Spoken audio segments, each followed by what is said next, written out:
Hello everyone and welcome to today's video.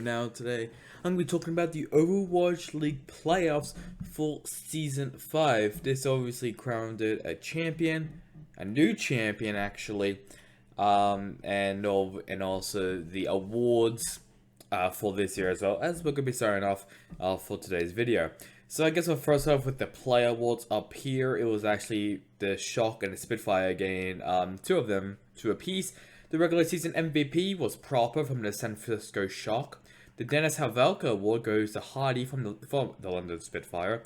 The Alarm Rookie of the Year Award goes to Proper from the San Francisco Shock. And the Coach of the Year goes to Christopher from the London Spitfire. I think all of them absolutely make sense. I think they fully deserve these awards, and I'm not surprised by any of them. I mean, Proper, it was very difficult to really just to catch him. I don't know what the word is, but just really challenge him as the Rookie of the Year contender. You can maybe put like Reiner, Kaio, apparently that's actually how you say his name. Maybe even Girio. You can say like a bunch of, Rookie of the Year contenders, but it'd be really difficult to really top Proper as the Rookie of the Year. So I think he definitely deserves it. And also, I guess also as the regular season MVP, because he carried the Shock throughout this whole season. Hardy getting in the Dallas Savalka Award. Now, I don't know. Well, I mean, obviously, he is basically. I mean, he got it from makes sense, as what I've been told, or like what I've been seeing on social media, mainly from the Overwatch League website, social media. That Hardy is basically obviously uplifting and all that other stuff. So I think Hardy definitely deserves it. He definitely seems like the type of person to just uplift people, help people out, and everything, like Dennis Havelka did when he was still alive. And Christopher, I think Christopher fully deserves to be the Coach of the Year after the London Spitfire's performance throughout this whole season. What the Spitfire did this season was absolutely amazing and phenomenal. So I can get behind that. So let's have a look at the roll stars down here. Down here. So the 4 damage roll stars are being Proper, makes sense. Kevser, makes sense. Lip, makes sense. And Prophet, makes sense. Finally, Prophet gets to have the recognition he deserves and become a roll star. Lip makes sense. I mean, Lip was basically carrying the dragons. Kevser also makes sense. I feel like him and Shu was definitely putting up work. Maybe even Reiner as well. And then Proper, I mean, Proper is just, that one also makes sense. I mean, self-explanatory. The tanks are pretty interesting. The first one is Hardy. I was not actually expecting him to actually get a roll star. I thought, his only good character was Reinhardt, and that was it. He wasn't, he was average on, he was pretty good as Winston or Risa, Sigma even as well. But, actually, no, I think Poco plays Sigma. Whoopsies. But either way, I mean, he's mainly well known for his Reinhardt play. I guess he probably gets that from Bumper, which makes sense. Hanbin also makes sense. I'm pretty surprised that Fearless didn't wasn't part of this list, but it is what it is. Reiner, I think he was a pretty good contender, Rookie of the Year. I'll be honest, he played really well. And Smurf makes sense as well. He played exceptionally well as the lone tank for the Soul Dynasty. And the role star supports are also no surprises here. Shu from the LA Gladiators makes sense. Fielder as the Dallas Fuel also makes sense as well. Izayaki from the Shanghai Dragons. The Izayaki Shanghai Dragons, that's kind of interesting because if it was from the Shanghai Dragons, I'd probably maybe put Li Gong. Izayaki was kind of just down performing in my opinion this year, but he's still a role star. And then Kaio, I think I'm pretty sure that's how you say it, or Chio. I'm pretty sure it's Chio. He from the Dallas Fuel, maybe also contender for Rookie of the Year as well. He played it really well as well on this season, so hopefully he does also get to stay on the Dallas Fuel. That is the player awards and role stars for this season, coming over to next season. And let's now have a look at the bracket. So the upper bracket round 1, the London Spitfire versus the Philadelphia Fusion. Obviously this was the season 1 rematch, I guess we'll say, and it was the Spitfire winning that one against the Fusion. Hardy gained MVP. Pretty convincing win, it looks like here. One team I am very disappointed about, actually 2 teams I'm really disappointed about. One of them is the Shanghai Dragons. they struggled massively this whole this whole playoff system. Gushue get MVP, which means that the Hangzhou Spark won this. Now, I'm pretty surprised that the Spark won this in a pretty convincing fashion. I thought the Dragons was gonna make it like a bit difficult or all that other stuff, but looks like they actually weren't sandbagging. They were literally struggling. I don't know what else to say. I mean, oh boy, I mean, they struggled quite a lot, and they kind of bit him in the ass. I'm also, there's been also stuff that one or maybe two Dragons players might retire to maybe go to Valorant, and obviously I did mention in my teams list video that the Shanghai Dragons are looking to go into Valorant as the Shanghai Dragons, so they're going to go to the Pacific region. So I'm a bit worried for the Shanghai Dragons in Overwatch. It's going to be interesting of how that goes. But yeah, Gucci again MVP, pretty convincing win for the Spark. Another team I'm very disappointed about is the Atlanta Reign. They just sucked this whole playoffs. I mean, they did only verse the Florida Mayhem, which kind of didn't really help them. But the Florida Mayhem did win their first time when they met. 3-0 victory. Hydra get MVP. I don't know what the Reign was doing. It's very weird to see the Reign underperform like this. I thought they were going to make it at least like 5th or 6th or even maybe 4th somehow. But they didn't. And the Atlanta Reign just makes me very very disappointed on them, because that was a very disappointing performance from both the Reign and the Dragons. The Houston Outlaws really performed throughout the whole Mines in the playoffs. I was kind of expecting them to do that, but I wasn't expecting them to reach this high. A 3-0 victory for the Outlaws against the Toronto Defiant, and Merritt gained MVP. I mean, Dante, he's just a flex god. He can play both DPS and tank, so pretty handy when your tank is not really that good of a player, kind of average, and you just place him as Dante. So that's pretty good though from the Outlaws. Upper bracket quarterfinals, so it was the Dallas Fuel versus the Hangzhou Spark. It was the Dallas Fuel winning that one against the Spark, a 3-1 victory for them. Fuel again MVP, obviously the role as a poor player. Makes sense. I mean, Fuel has been performing exceptionally well. Another team which was performing exceptionally well was the Seoul Dynasty, as they won against the Florida Mayhem. Pretty convincing win, it looks like. Prof again MVP, 3-0 victory for the Dynasty. A very close game against the Shock and the Outlaws. It was the Houston Outlaws actually winning against the San Francisco Shock. Is it kind of weird as well that the Shock and the Dragons they versed each other, and one of them was bound to go home early? That blew my mind. It's crazy of how this season has gone. I mean, I did say after a very interesting season, like regular season since season 5, this playoffs has just blew all the other seasons out of proportion. This is just crazy. I mean, the Dragons and the Reign and the Shock down in the lower bracket, including the LA Gladiators, who they lost against the London Spitfire and land again MVP. Once again, pretty convincing. This is obviously a little bit of an old rivalry. Spitfire versus Gladiators was there since season 1 when Fisher, former London Spitfire player, was traded to the Gladiators, and the Gladiators just swept the Spitfire. Like, season 1 and season 2 they kind of struggled. Season 3 came back up. Season 4, I can't remember what happened in season 4. Actually, London Spitfire struggled. And in season 5, it's kind of just a redemption arc now for the Spitfire against the Gladiators.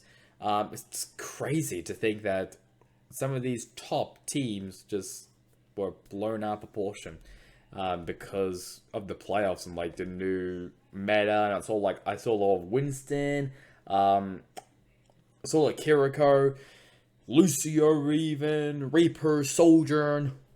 Obviously, Hardy was playing Ryan, like always. I'm not surprised about that at all. But I think Kiriko was basically a must pick throughout this whole playoffs, if I remember correctly.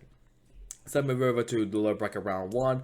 The LA Gladiators sends the Philadelphia Fusion home early, a 3-1 victory for them, and Happy gained MVP for the Gladiators. Fusion really, I'm not impressed with them. I thought they were going to go a bit further, but I mean, pretty disappointed for the Fusion. A team which I'm massively disappointed about is the Shanghai Dragons, as they lost against the Shock, and Cluj getting MVP. I don't know what the hell the Dragons was doing. I genuinely don't know. I never know. I never know what the hell the Rain was doing. But pretty stupid, I guess we'll say. To be fair, the Shock is a very tough opponent for the Dragons, so I'll give them that. But really, losing to the Spark that much in a 3-0? That's impressive. That's really impressive. But either way, Dragons they got sent home early as well as the Atlanta Reign. They also got sent home early. Florida Mayhem winning that one once again against the Reign, 3-1 victory for them and checkmate to get an MVP. It's kind of crazy that both of the grand finalists from last season are eliminated straight away.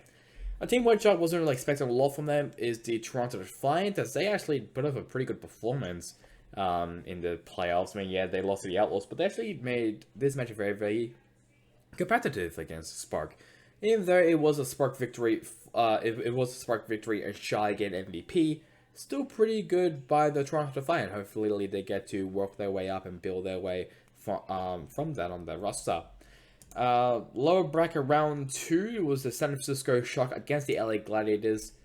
Shock continues their lower bracket run.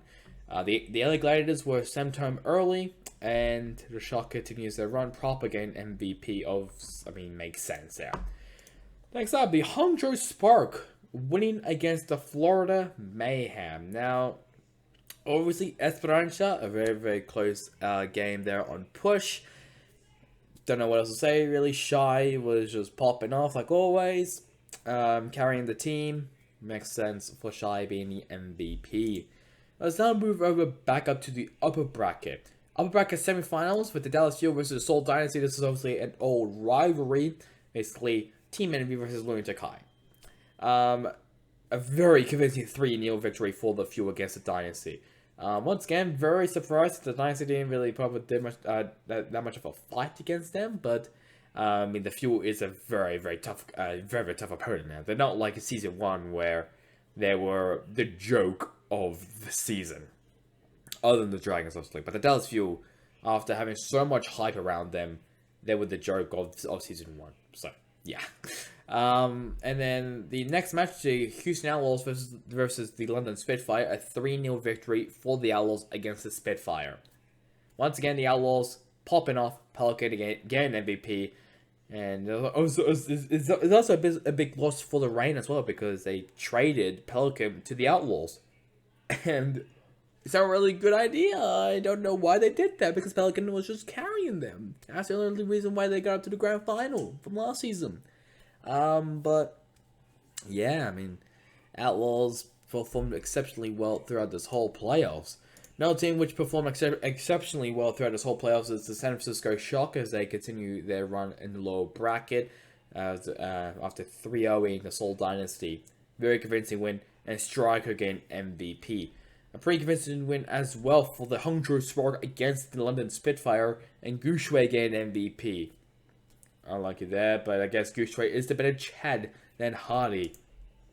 The lower bracket semifinals goes to the Shock against the Spark. Spark actually did put up a great performance, so I think the Spark should be really happy with that performance. The Shock continues their run, and Proper, of course, gained MVP for that match. The Battle of Texas in the upper bracket final, I was hoping that the Outlaws will somehow win against the Shock and for a Battle of the Texas Grand Final. Imagine that. That would be phenomenal. But it was too much for the Outlaws as they lost against the Dallas Fuel. Edison gained MVP for that, and the Dallas Fuel punched their ticket to the Grand Final. And the second team to punch their ticket to the Grand Final is the San Francisco Shock, as they 3-0'd the Houston Outlaws. I'm pretty sure on the same day. Was it? I actually don't know if it was on the same day. No, it was not. But not a good look for the Outlaws. But I think the Outlaws, I generally think the Outlaws should be happy with this result. I think this is definitely what they deserve. They deserve to be in this position of competing for the Grand Final spot, because they've been probably maybe the most consistent, other than the Fuel and the Shock, and maybe even the scariest team, even, because that team looks pretty stacked, not gonna lie. But was too much for them, and they lost to the Shock. Proper once again getting MVP. And for the Grand Final, maybe one of the best matches I've ever seen in Overwatch League history. Definitely up there as one of the best matches and the most memorable matches. Seven map grand final, the Dallas Fuel versus the San Francisco Shock, and it was the Dallas Fuel taking home the victory. The cycle of misery has ended now. It is in the bin. The Dallas Fuel has finally become champions. After 5 years or 4 years of misery, they have finally become champions. I am very happy for the Dallas Fuel. They absolutely deserve this, of their just the dedication of just bunch of just roster changes as well. Finally getting into a comfortable roster log of just having Element Mystic players, which was basically the second best team in Korea, maybe even the best team in Korea actually. Now think about it. In the roster itself, in the Dallas Fuel, this is absolutely what I want to see. I mean, a back and forth on two of the best teams in the West region, going back and forth and everything, and it was a Dallas Fuel coming back up, just battling against each other, going back and forth, and it was a phenomenal experience. And Fearless actually gained MVP, the Grand Final MVP. I'll be honest, I thought Edison was going to take it. I think Edison performed out of his mind in the playoffs, taking him down proper, basically just shutting him down just to make sure that the Shock doesn't rely on him that much. Because they'll put all the resources onto Proper and hope that Proper kills someone. And Edison shut that down. So I think Edison should have been an honorable mention, but I think Felix also makes sense as the dedication that he had to deal with, going from the 0-40 Shanghai Dragons to now becoming champions in Season 5 at the Dallas Fuel. I think that is definitely a storybook ending for Fearless, and if he does retire at any point in Overwatch, I think we could all fundamentally look back on his career and be like, he started from the bottom and now he was at the top. That's what I have to say for that. But congratulations to the Dallas Fuel for becoming your Season 5 champions, basically your 2022 Overwatch League champions, and hopefully Season 6 will be once again amazing. Just like this season. So that is it for the Overwatch League in Season 5. Just like I said as well, I will not be making power rankings for Season 6, sadly. And I'll maybe make a teams list. I'll probably maybe do that. But I'm not too sure. But yeah, so, and obviously these are all the teams, these are the players even as well from each of the from each of the Overwatch League teams. Obviously you may forget some, you may actually remember some, but yeah, it's definitely been a long journey, and here we are at the end on November. So that's really about it for me. Hope you guys enjoyed it. Catch you guys on next time in the next one.